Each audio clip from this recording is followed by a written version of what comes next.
Ici Mélissa Dion-Deslandes. Dans Affaires de famille, on vous présente aujourd'hui l'histoire de Couvre-plancher Eddie, une entreprise de Granby qui a 45 ans. Une magnifique histoire de passion et de liens familiaux tissés serrés avec la famille Théberge et Mathieu Vaillancourt. Je trouvais que je pouvais bien vivre de ça, puis faire bien vivre ma famille.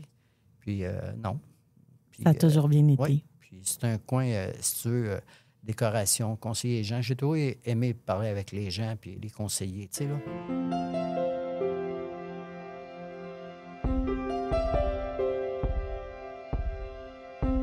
Mobilier Enora est fier de présenter Affaires de famille, un balado saluant les entreprises familiales de la région, transmises de génération en génération.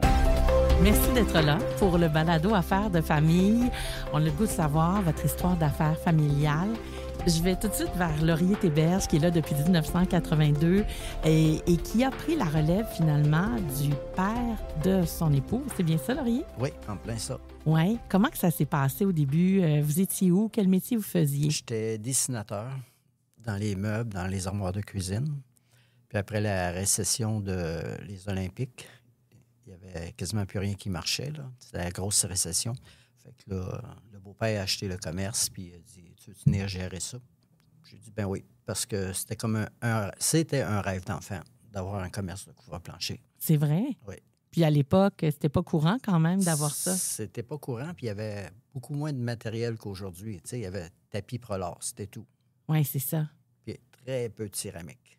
Oui. Puis à ce moment-là, vous avez rencontré un peu plus tard justement votre épouse, Julie, qui est avec nous, Julie Poulain. Et comment s'est fait le fait que vous preniez la place dans l'entreprise? Bien, on était déjà mariés. Ah!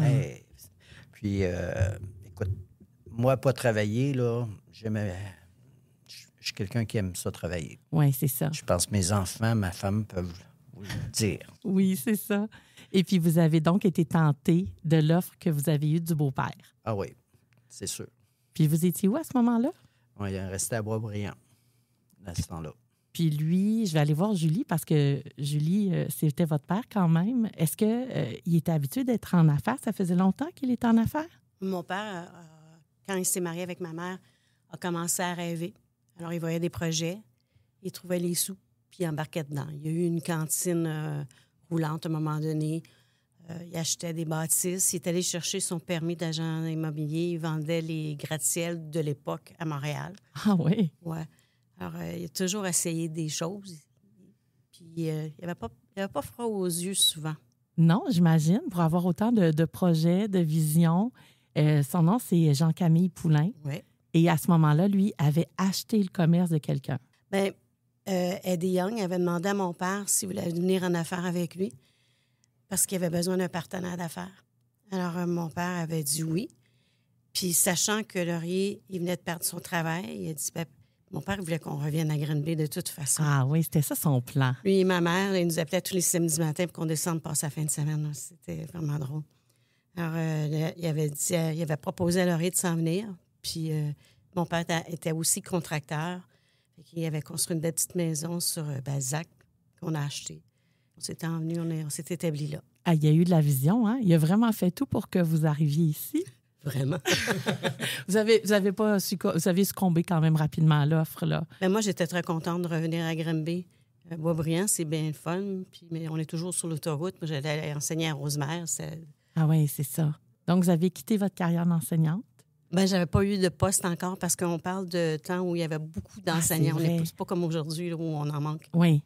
Alors, j'avais pas obtenu un poste. Je faisais beaucoup de remplacements. D'accord. Puis, à un moment donné, vous avez comme collaboré ensemble. C'était facile. C'était facile. Mais c'était quoi la vision, Julie, de votre père? T'sais, on disait qu'il n'y avait pas froid aux yeux, il y avait plusieurs plans. C'était quoi qu'il voulait finalement avec cette entreprise des tapis Eddie? Je pense qu'au début, le rêve, c'était d'aider à Eddie Young. Parce que Eddie Young, il était comme devenu ami avec la famille. On allait manger souvent avec eux les fins de semaine, tout ça. Puis M. Young est décédé peu de temps après que mon père ait acheté. Il a fait une crise de cœur. Puis fait que là, mon père s'est ramassé avec l'entreprise seul, mais il n'y avait pas beaucoup de temps pour faire quelque chose avec ça. Alors, c'est là que Laurier est rentré dans le portrait. Oui, c'est ça. Mais M. Young le savait avant que Laurier allait probablement s'en venir parce qu'il n'avait jasé avec papa. Il avait dit, il me semble qu'il sera bon là-dedans. Oui, c'est ça. Puis lui, c'était un entrepreneur, M. Young, là, quand même aussi. Oui, là. parce qu'il y avait un autre magazine, il était avec un autre magazine pour le plancher qui était sur la Dennison où il y a maintenant le Jean Coutu. Il y avait comme une usine, là. Oui? Il y a déjà eu un magazine couvre-plancher là-dedans avec d'autres partenaires. OK, donc il connaissait son affaire. Oui, il savait de quoi il parlait. Oui. Puis là, bien, votre père, quand il est arrivé là-dedans, est-ce que pour lui, c'était comme nouveau, cet univers-là, des Il ne couvre-planchers? connaissait rien du couvre-plancher, là. Donc, c'est là que Laurier, votre rêve, était probablement avec plein d'intérêt puis de curiosité, puis vous avez pu collaborer avec votre beau-père là-dedans. Oui, mais moi non plus, je ne connaissais rien du couvre-plancher. Non, c'est ça. C'était pas dans mon domaine, mais Quand c'est un rêve, on dirait que ça s'apprend bien. quand tu es jeune, tu apprends. Oui, c'est ça. Tu n'as pas peur d'apprendre, tu n'as pas froid aux yeux, puis tu fonces. Tu sais, là. Oui. Mm. Puis comment que ça s'est passé, la transmission, le fait que vous êtes arrivé là, une première journée de travail? Oui, mais j'étais déçu par la bâtisse, puis par... Ah oui, ça ressemblait à quoi? Ben, c'était sur la rue Robinson. Puis c'est défait aujourd'hui. C'était l'ancienne Tall Mill, qui à cette heure est un gros centre d'achat avec une pharmacie. Oui, exact. Coin Léon Armel. Oui, c'était une vieille bâtisse. Puis on n'est pas resté là longtemps. Une fois que je suis rentré là, je pense que ça a pris 6 mois. On a déménagé sur la rue Irwin, qui ont acheté une grosse entrepôt qui était là. Puis de ça, on l'a rénové, puis c'est parti. Oui, c'est ça. Puis ça, c'est quand vous dites on l'a rénové et tout, c'était toujours votre père, ça, hein, Julie? Oui, toujours mon oui, père. parce que c'était lui le propriétaire. Moi. Oui, c'est ça. Le gérant, le directeur général. Le bras droit. Le concierge. Le concierge. Tout ça. Puis comment c'était de travailler avec votre beau-père? C'était très bien. C'était un homme qui était dur, mais qui était vrai. Mais si tu y parlais vrai, c'est sûr que tu avais des arguments, mais avec quelques petites menaces. Il faut que ça avance les choses si on veut qu'on travaille bien. Il faut faire ci, faire ça. Et il prenait ça comme faux. Oui, comme un entrepreneur. Comme un entrepreneur. Sauf que dans cette vieille mentalité-là, dans le temps, il ne rénovait pas comme faux. T'sais. Ah oui. Je me rappelle, on s'est pogné là, pour la couverture. Je dis, moi, je suis plus capable. Là, ça coule de partout. Puis c'était pas juste moi, là, parce qu'on parlait à d'autres entrepreneurs, puis c'était le même Moses de problème. J'ai dit, on la refait comme faux une fois, puis on va avoir la paix. Oui. Puis là, il dit, ouais, mais ça coûte 150 000. Ouais, mais ça va être fini. On va te sauver sur le chauffage, sur l'air climatisé, on va tout sauver ça, là, parce que ça va être bien isolé, bien fait. Puis ça a pris peut-être 4-5 mois, mais ça s'est fait. Oui, il vous a écouté quand même. Oui. C'était une grosse dépense dans le temps, là. Oui. Mais tu sais, si tu retardes, ça aurait coûté plus.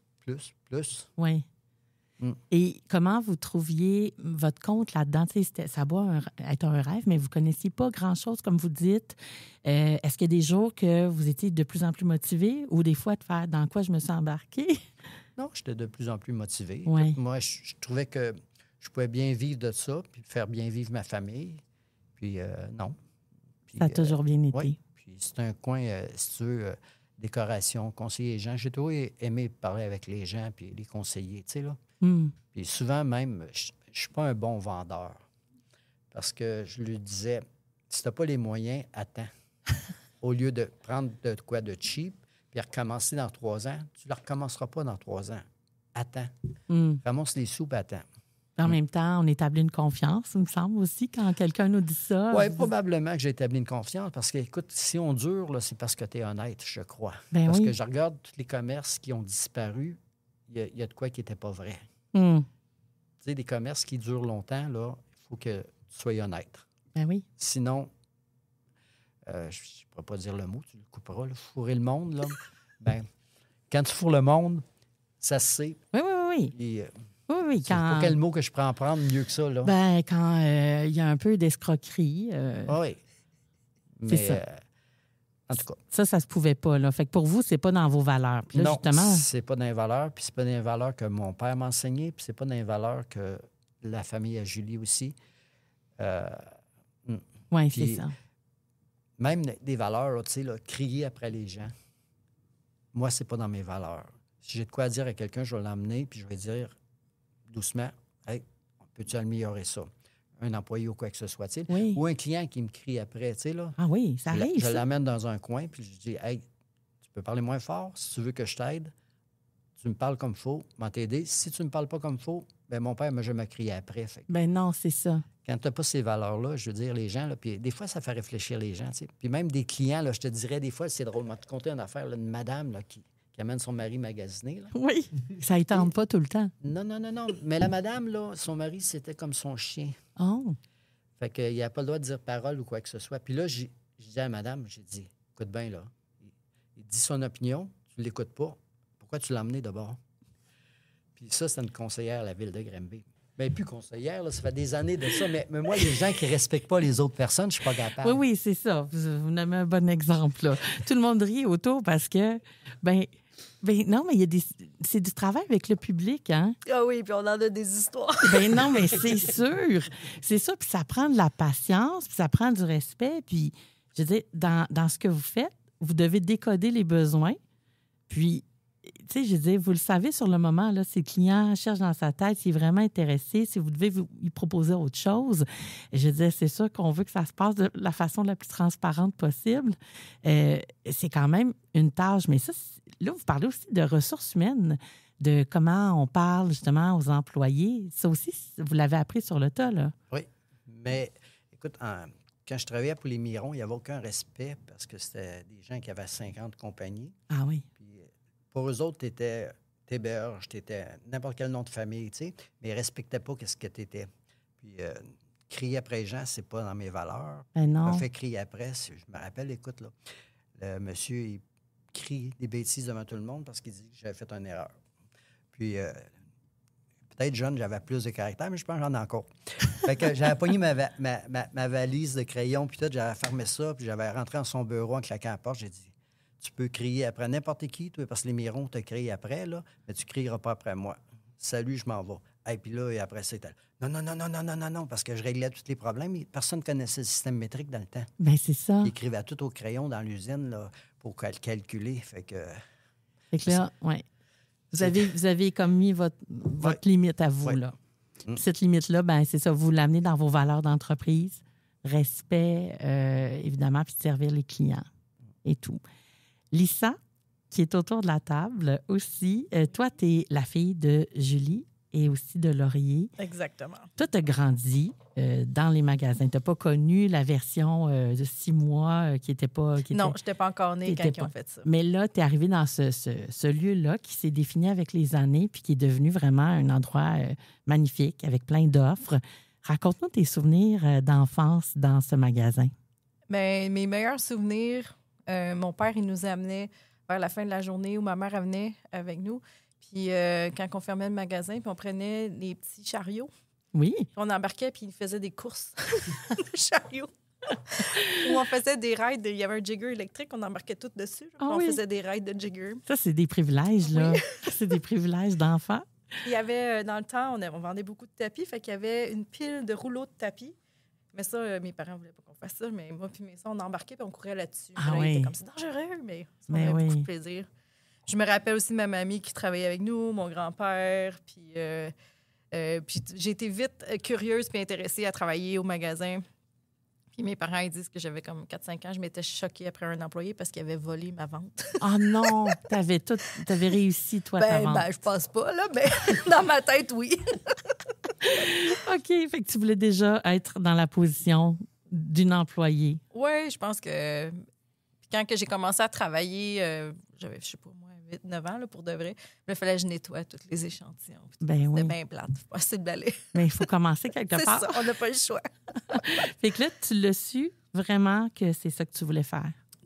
Non, moi, mon but, ça a toujours été d'être missionnaire, de voyager partout dans le monde puis d'aider les gens. Ah ouais? Quand j'étais jeune, puis ça, c'était très, très jeune que je savais que je voulais faire ça. Puis mes parents étaient comme, tu peux pas juste être missionnaire, ça prend un métier.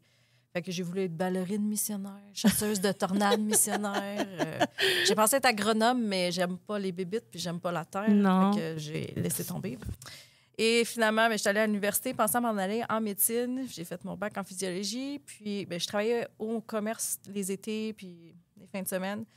Puis après que j'ai fini mon bac, j'ai voulu appliquer en médecine. ça n'a pas marché. Puis là, j'aurais pu faire soins infirmiers à l'université, puis ça ne me tentait pas, puis j'étais un peu déprimée. Oui. Puis en même temps, là, j'avais vu qu'il y avait un programme à Sherbrooke qui se faisait pour les gens qui étaient déjà en business. C'était un MBA, mais il fallait que tu aies des expériences de travail. Puis le but, c'était comme pour aider les gens à la relève à reprendre les métiers.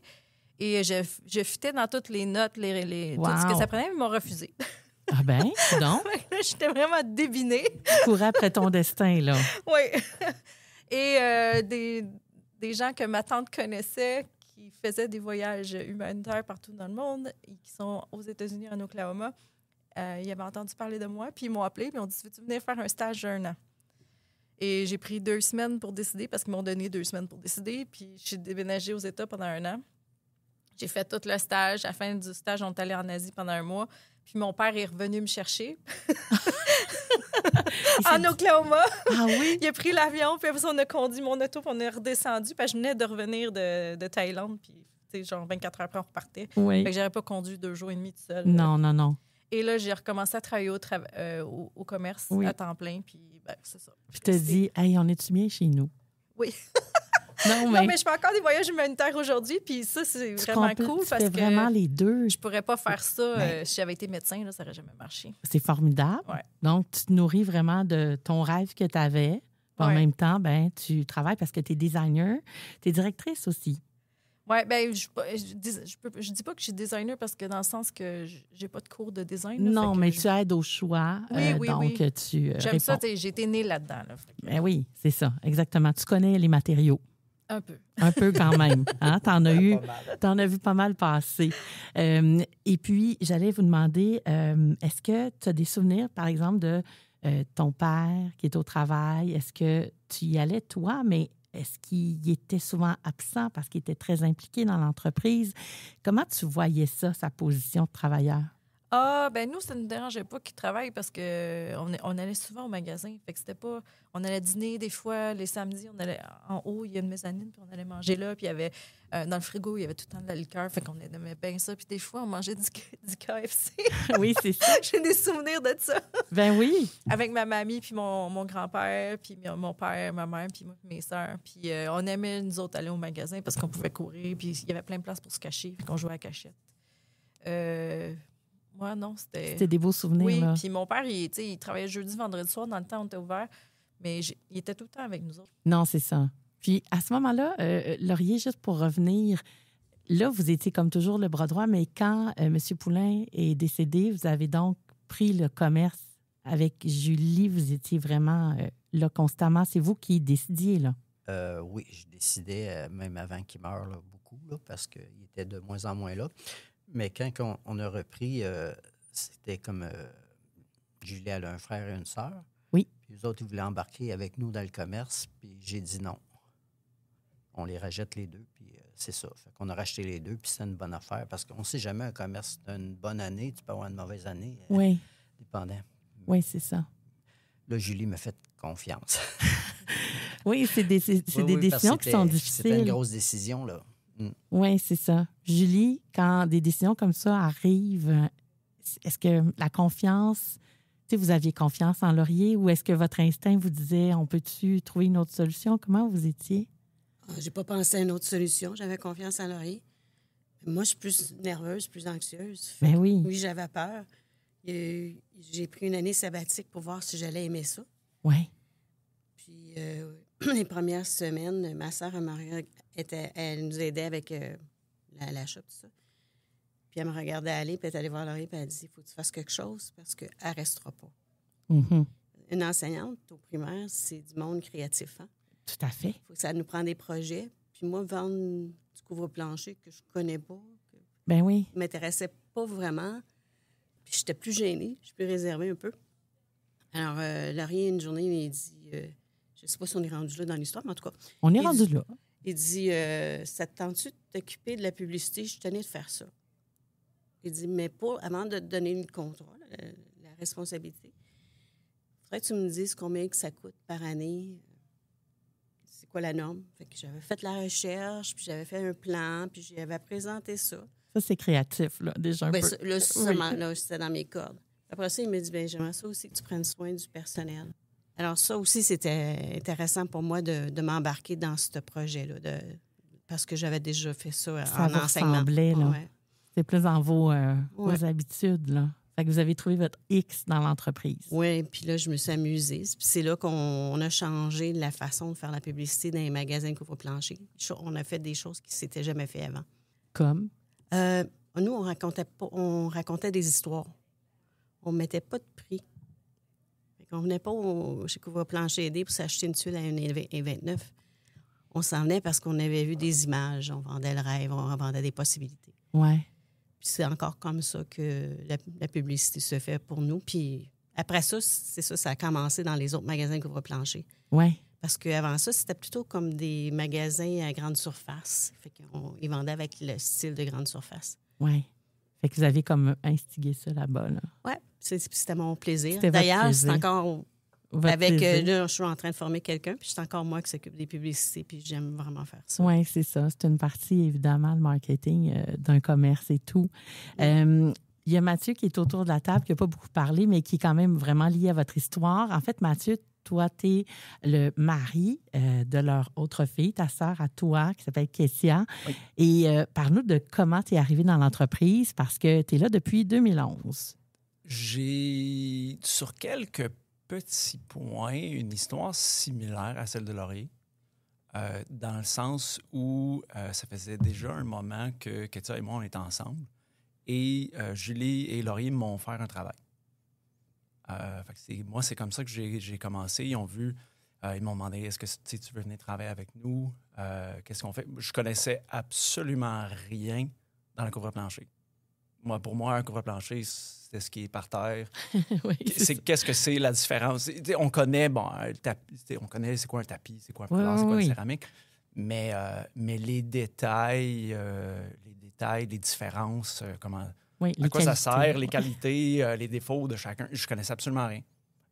Et non plus dans la vente en tant que telle, parce que je n'avais jamais vraiment fait ça. Même si, étudiant, j'ai toujours travaillé dans le public. J'ai toujours eu à avoir à interagir avec des clients. Mais de la vente ou d'expliquer quelque chose, je n'avais jamais fait ça avant. Mm-hmm. Puis comment, donc, tu t'es intégré là-dedans? Tu as appris le métier? Oui, tranquillement, pas vite. J'ai commencé je passais le balai. C'est ça, comme commencer quelque part. On passe le balai, on reçoit les matériaux, on fait des formations. Avec les années, ça va faire bientôt 14 ans. J'ai eu beaucoup de formations dans beaucoup de produits, toutes les nouveautés, autant les matériaux qu'on voit que les matériaux qu'on ne voit pas, ce qui est en dessous de ça. J'ai fait beaucoup de formations pour apprendre ça. Comme je dis, je suis parti de « je ne savais pas » à aujourd'hui, ma tête est pleine d'informations, surtout. À partager, là. Ben oui, j'aime énormément. C'est un aspect de mon travail que j'aime beaucoup, beaucoup. C'est de partager les informations. Si quelqu'un a besoin de savoir quelque chose, c'est ce que j'aime beaucoup faire. Oui. Et là, il y a aussi Kessia, donc, qui est aussi dans l'entreprise avec vous. Et depuis quelque temps, ça a été comme transmis en 2023. C'est bien ça? Oui, c'est janvier 2023. Oui, c'est ça. Ça fait 2 ans. Donc, depuis 2023, vous êtes là. Vous êtes la 3e génération des couvre-planchers Eddy. Comment s'est fait la transmission? Vous avez été aidé, je pense, pour bien préparer cette étape-là.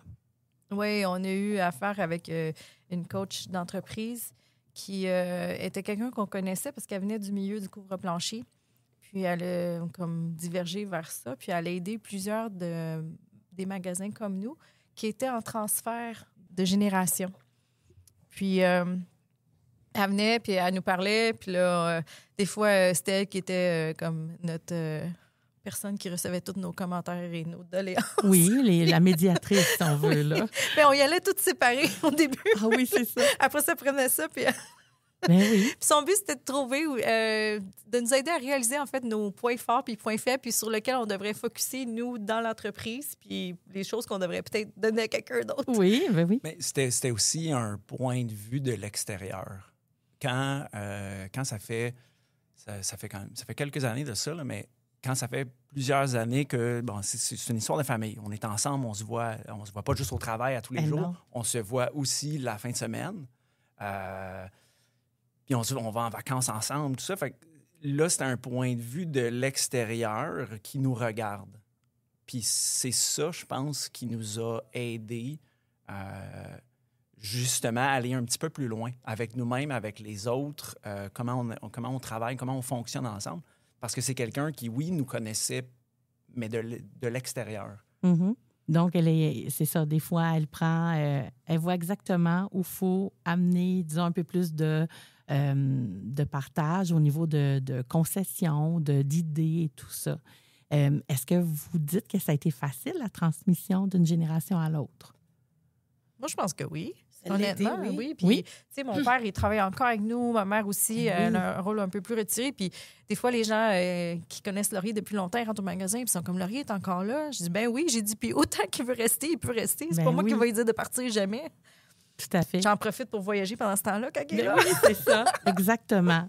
C'est là que la missionnaire est plus en liberté. Là. Oui. Ce qui est beau de Mathieu et Lisa, c'est qu'ils ont beaucoup, beaucoup de respect pour Laurier.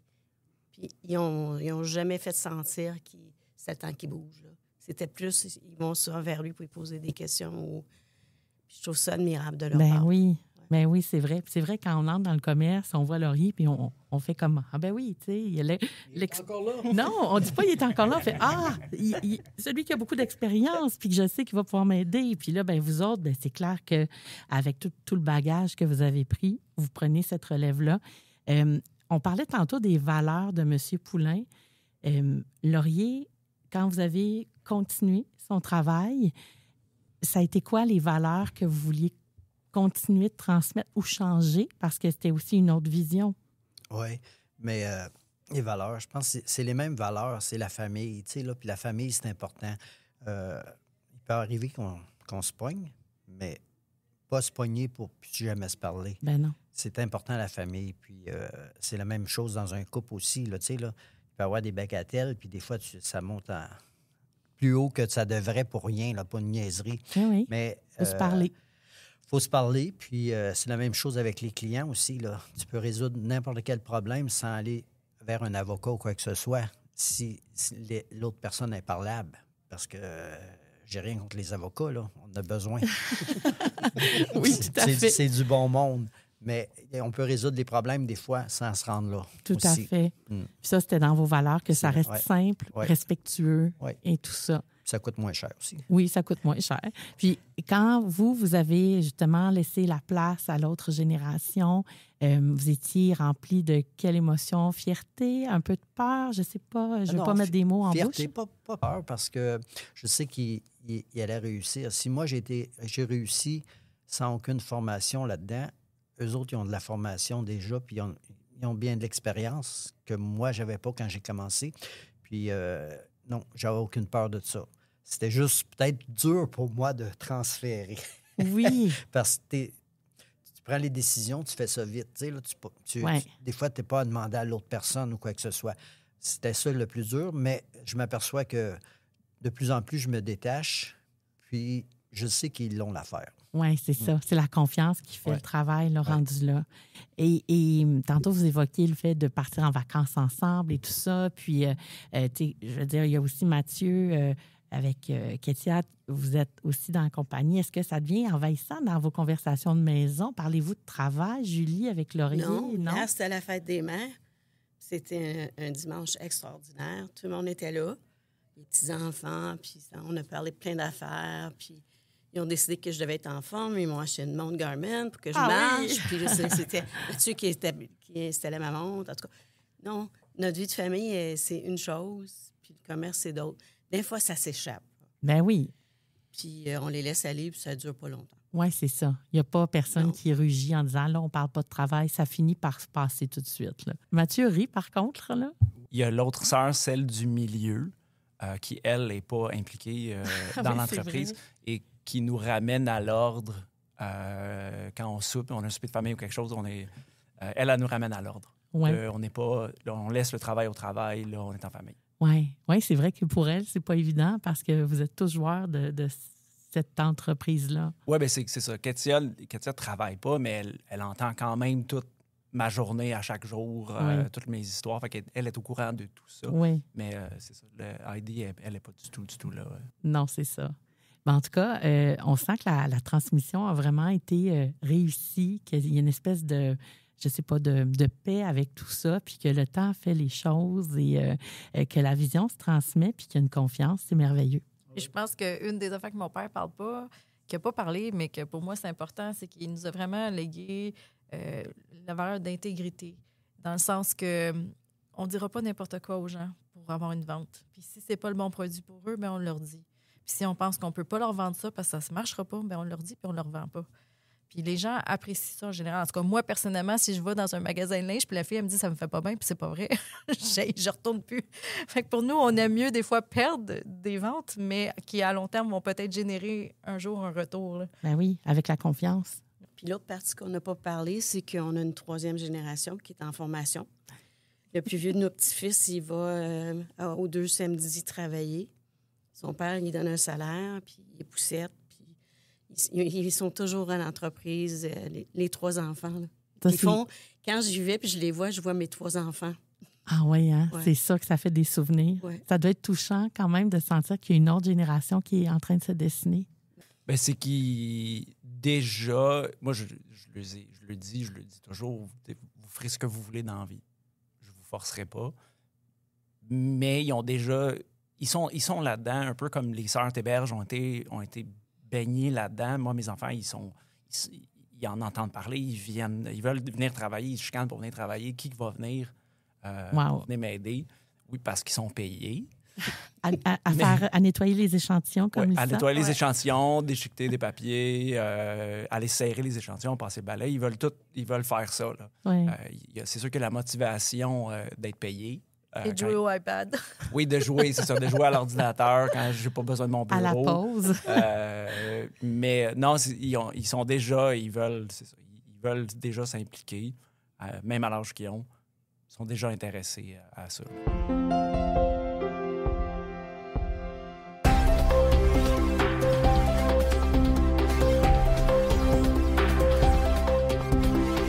Quels ont été les défis, disons, dans l'entreprise, soit dans la transmission ou encore dans l'évolution de votre entreprise ou du marché dans lequel vous êtes?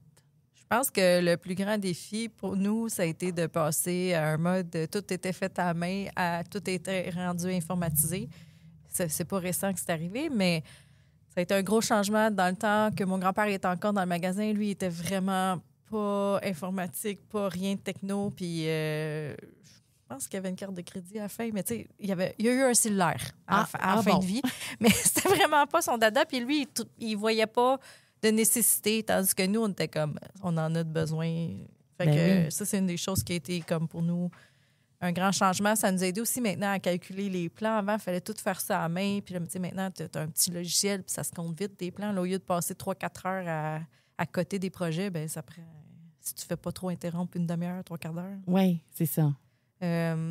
Aussi, l'Internet, ça a été vraiment un grand changement parce que là, maintenant, les gens magasinent en ligne, puis ils regardent plein de photos d'ambiance. Puis là, maintenant, quand on a des clients qui viennent pour un projet, on leur dit « apportez des photos, c'est niaiseux, mais c'est encore plus que l'Internet. » Parce que là, il dit, au lieu de dire « mon plancher il est brun », OK, quel genre de brun? Oui, c'est ça. Brun. Ça vous aide dans tout, oui, finalement. Mais là, on voit la photo, puis on sait. Ben oui, c'est ça. Fait que c'est beaucoup plus facile pour ça. Puis aussi... avec, c'est ça, les Pinterest et Instagram et compagnie, là, les gens, ça leur donne plein d'idées, puis souvent, on peut partir de ça pour les aider à faire leur décor. Leur combinaison là, d'endroits rêvés là, et tout ça. Laurier, par rapport justement à comment les choses se faisaient au début de l'entreprise et maintenant, pour vous, quelle est, mettons, l'utilisation technologique qui a permis vraiment soit l'expansion ou en tout cas l'évolution? C'est plus l'informatique. Tout était fait à la main. C'était long. Puis retrouver des factures faites à la main, c'était pas évident. Tandis qu'avec l'informatique, tu leur retrouves la facture du client tout de suite. 3-4 ans après, tu te dis, hop, c'est ça que tu as acheté. C'est ça le coût que tu as pris dans le temps. Puis, oui, c'est ça. On n'a pas toute la mémoire de l'ISA. Fait que c'est plus facile de faire ça comme ça. Puis c'est vraiment plus vite. Avoir le chiffre de la journée aussi, des ventes, des retours, n'importe quoi. Tout est plus vite. Puis le chiffre de l'année, des mois. Tu sais, tu payes sur le piton puis tu l'as tout de suite. Oui, autant dans le service que dans le côté entrepreneur là, de gestion de l'entreprise. Ça devient plus facile. Là. Beaucoup plus facile. Oui. Et pour toi, Mathieu, y a-t-il quelque chose que tu ne te passerais pas dans l'entreprise? Moi, je suis arrivé dans les derniers mois des factures à la main. Ah oui? Les calculs de taxes à la main, avec des factures où des fois, on ne les comprenait pas toutes, avec l'écriture de tout le monde. Ah oui, il y a ça, hein? Quand je suis arrivé, on a dû tout mettre ce qu'on avait physiquement en inventaire dans le système informatique. Ça a été quand même une bonne grosse tâche. C'était un beau gros défi. Mais sinon, aujourd'hui, tout se passe par le système informatique. Autant ce qui rentre, qu'est-ce qui sort, toute la tenue de l'inventaire, la tenue de livre. Tout ça est dedans. Moi, je n'ai pas tant connu à la main. L'inventaire à la main, je ne l'ai pas connu, puis je suis vraiment content de ne pas l'avoir connu. Parce que maintenant, avec le système informatique, c'est beaucoup plus facile. On peut faire ça juste à une personne en 2 jours. À la main, j'imagine pas. C'était 1 mois et demi. La durée de temps, c'est ça. Je suis vraiment content de ne pas l'avoir connue, cette partie-là. Oui. Ouais. Et comment est-ce que ça arrive que vous avez des divergences d'opinion par rapport à l'orientation, vision de l'entreprise? Orientation, vision, je pense pas, mais des fois, dans des décisions de choix de matériaux, là, on peut être pas tout le temps d'accord.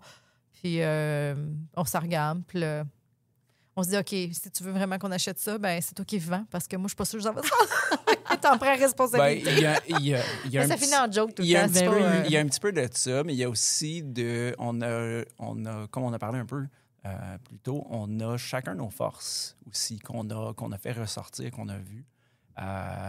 Et on y va aussi par ça.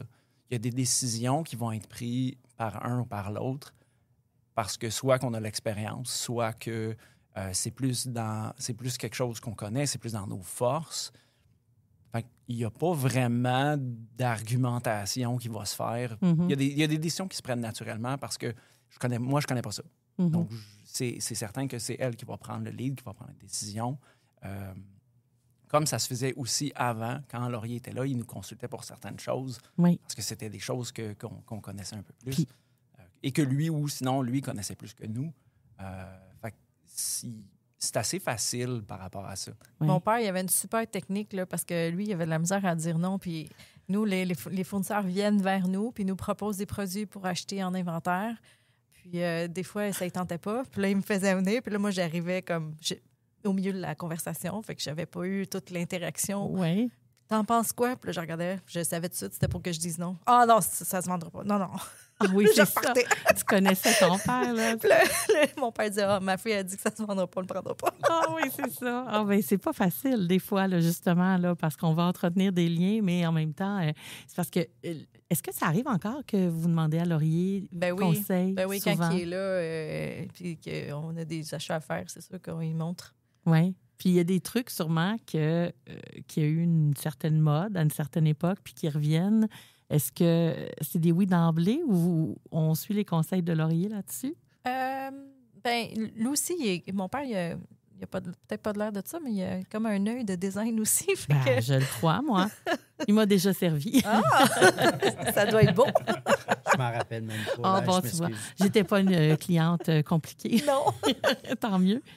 Puis, comme quand j'étais petite, je me souviens, mon père disait qu'il y avait eu le shag, les gros tapis longs, étaient à la mode.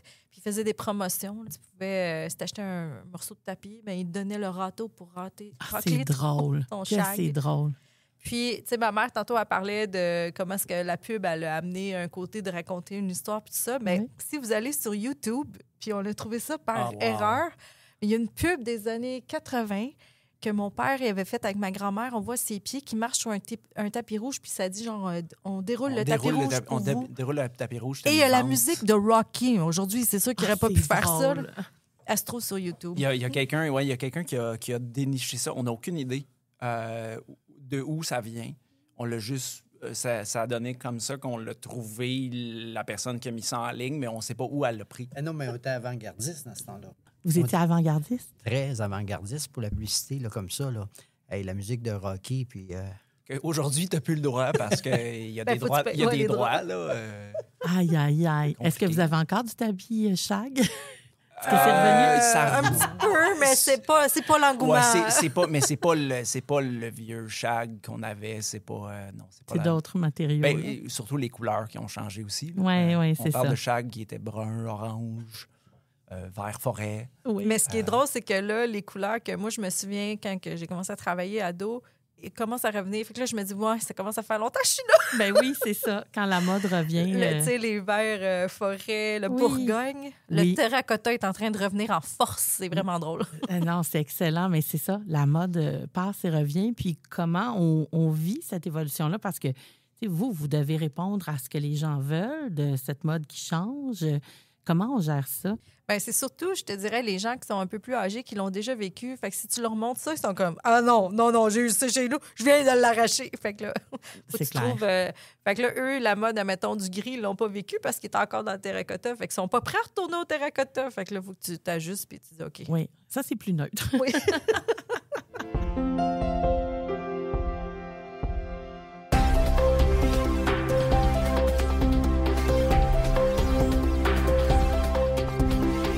Qu'est-ce que ça signifie pour vous de perpétuer cet héritage familial-là?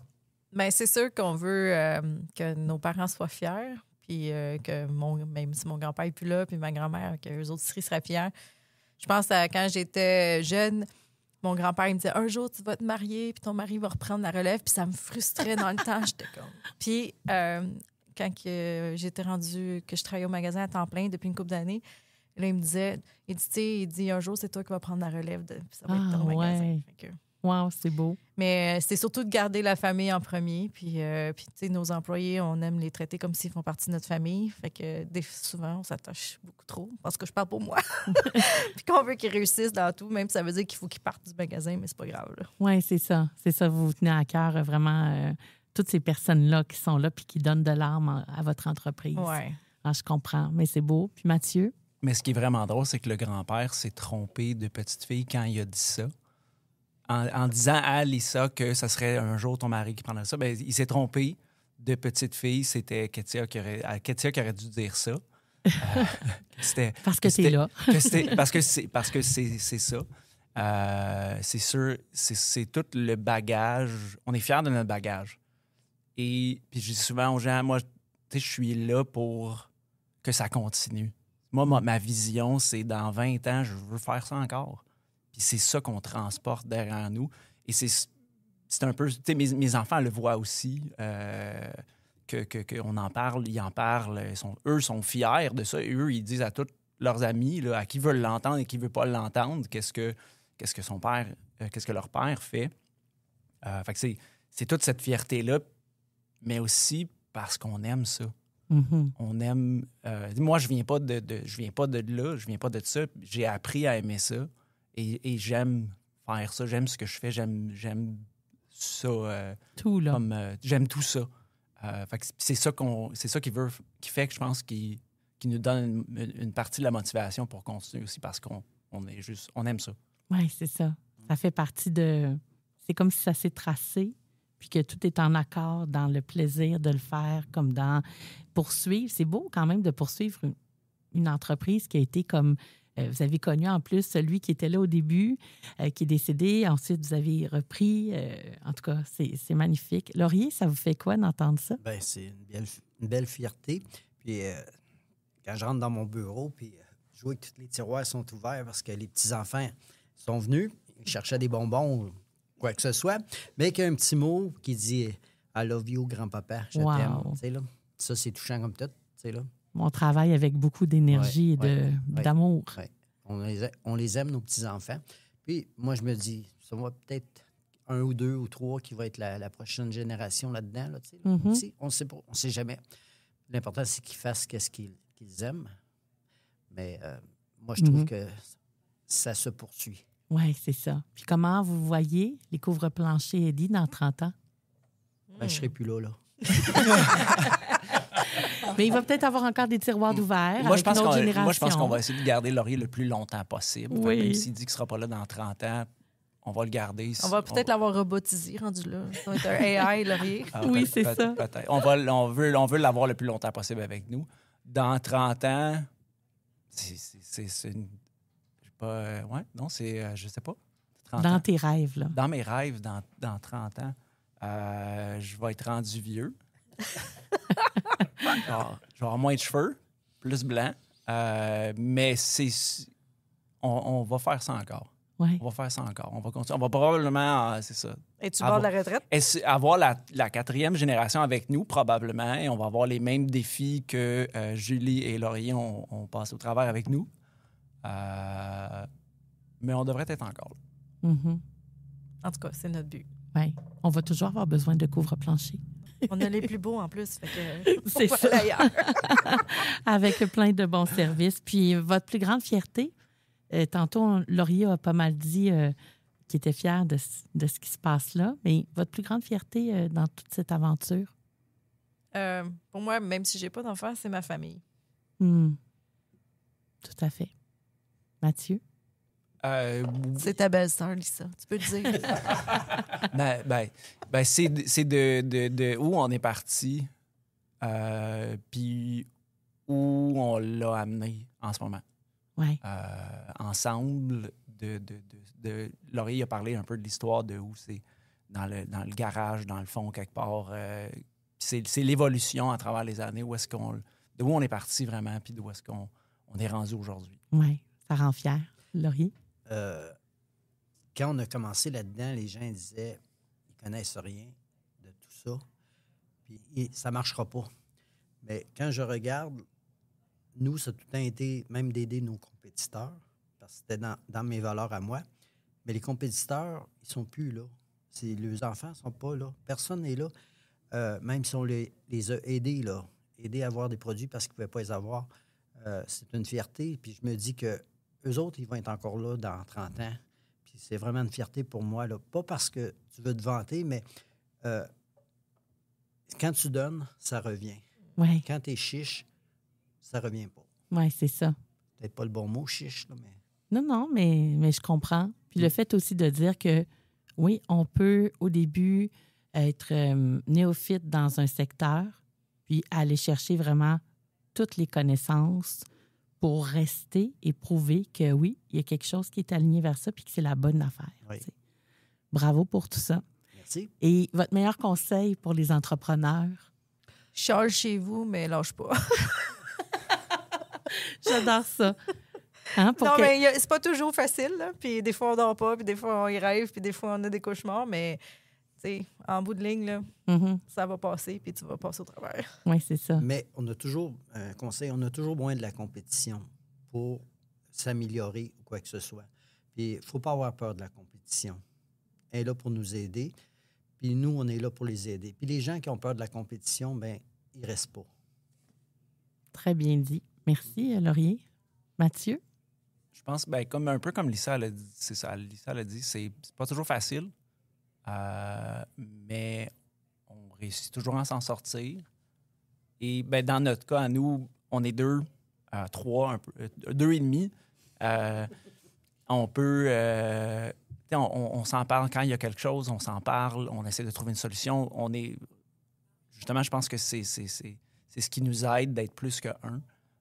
C'est qu'on peut s'aider à trouver une solution. Puis et aussi, on se félicite des bons coups. Mm-hmm. On n'est pas tout seul à célébrer nos bons coups. On est plusieurs. Là. Mm-hmm. Ça aussi, c'est quelque chose de vraiment bien là-dedans. Et toute notre équipe aussi, si on ne l'avait pas, ça serait juste Mathieu et mon père, ça serait longtemps. Là. Oui, c'est ça. Exactement. On ne pourrait pas sans eux. Tout à fait. Ma dernière question, Julie, est pour vous. Qu'est-ce que vous pensez que votre père dirait en voyant tout ça? On se le dit souvent. Lui et ma mère, moi, je suis convaincue qu'ils sont au ciel et ils dansent parce qu'ils sont tellement contents. Oui, c'est ça. Ouais. Ils ont beaucoup de fierté. Hein? Oui. Mes parents étaient un peu comme Laurier et moi, gaga avec les petits-enfants. Puis de voir où mes petits-enfants, leurs petits-enfants et mes petits-enfants, et mon gendre, ils sont juste fiers. Ah oui, c'est clair. Hein? C'était dans la vision. Un gros sourire. C'est très touchant. Merci beaucoup, tout le monde. Merci. Merci.